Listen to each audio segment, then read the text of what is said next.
I've been comparing Pipedrive and Bigin throughout 2025, and here's my honest and unbiased review on which one might actually be better for you.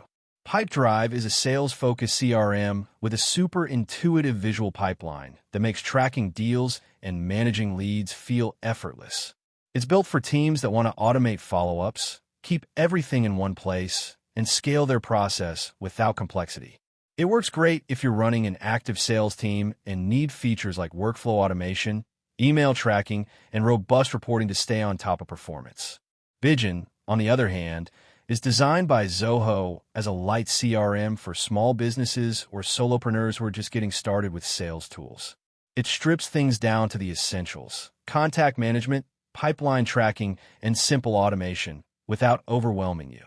It's more affordable than Pipedrive and takes just a few minutes to get going, but you do start to feel its limits if you need deeper insights or custom sales funnels.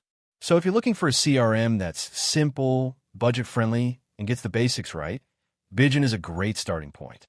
But if you're scaling and need more control, Pipedrive is definitely the better long-term tool. I hope this comparison helped you out. If it did, support the channel with a super thanks, and don't forget to subscribe for more honest reviews. See you in the next one.